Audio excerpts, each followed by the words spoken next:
sidaas daraadeed annagoon halkan ku soo koobi karin waxaan diyaar u nahay gogashana u dhiganaynaa si kaste iyo si walba oo madaxweynuhu aad ku gaarsiin karto wadankan nabad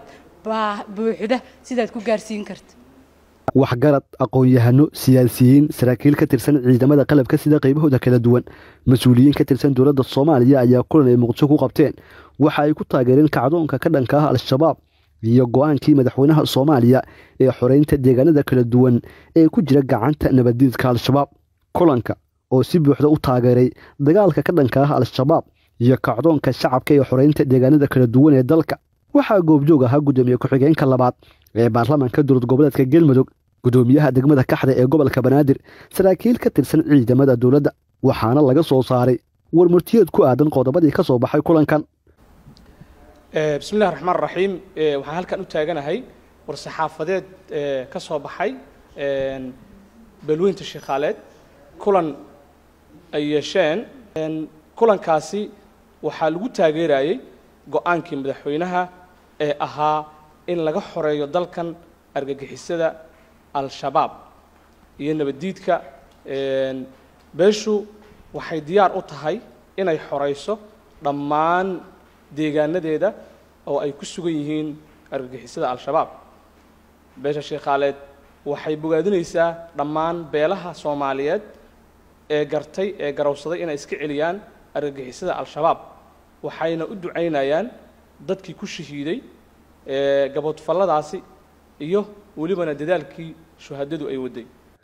imaam maxamed nuur oo kulanka ka hadlay ayaa tilmaamay muhiimadda ay leedahay in loo midoobo dagaalka lagula jiro al-shabaab waxa uuna sheegay inay diyaar u yihiin fulinta go'aanka madaxweynaha waxa intaas iyal jirto in aan ajiibno madaxweynihii qaranka iyo ra'iisul wasaaraha qaranka iyo ku-xigeenadooda iyo wasaaradda arrimaha gudaha arrinta ka soo baxday nasiibka badneed oo ilaahay waafajiyay waxa nasiibka lagu kala nasiib badan yahay dowladda waa nasiib badan tahay madaxweyne cabqariya ilaahay siiyay ilaahay hala jiro in ay qaadato arrintan qof walba gurigiisii maska ku jira ha ka bixiyo annagana waa ku taageeraynaa annagu taas waa ilaahay uga mahad celinaa waa tale ilaahay waafajiyaa leenahay waana ku soo dhaweynaynaa madaxweynaha waana ugu duceynaynaa gudoomiyaha degmada Kaxda ee gobolka Banaadir maxamed yuusuf maxamed ayaa sheegay inay ka go'an tahay inay si buuxda u garab istaagaan dadaalka dowladda ee lagula dagaalamayo al-shabaab waxa uu ugu baaqay shacabka Soomaaliyeed inay taageeraan kacdoonka bilowday runtii maalmahan waxaa lagu jiraa dagaal culus oo lagaga xoreynayo dalka Soomaaliya kooxaha cadawga ee argagixisada ee ummadda Soomaaliyeed dhibaatada ku haya haday noqoto dhinac dhuleed dhinac diineed iyo dhinac maskaxeedba dhibaatada ku haya hawlgal lagaga xoreynayo oo ay horkacayaan bulshada Soomaaliyeed meel kasta ay joogaan taabagelinayso riixaysana dowladda federaalka Soomaaliyeed iyo maamul goboleedyadu runtii markii lagu jiro hawl waxaa ku baxaya dad badan oo qiimo badan ugu fadhiya bulshada Soomaaliyeed waxaan leenahay intii ku baxday Allah u naxariisto jannada firdaws Allah ka waraabiyo waa shuhado ugu dambeeyay janankeena qaaliga ahaa ee maanta ku baxay iyo intii la dhimatayba jannada firdaws Allah ka waraabiyaan leenahay runtii waxaan ku faraxsanahay in beesha Sheekhaaleed ka mid noqoto beelaha ummadda Soomaaliyeed ee go'aansaday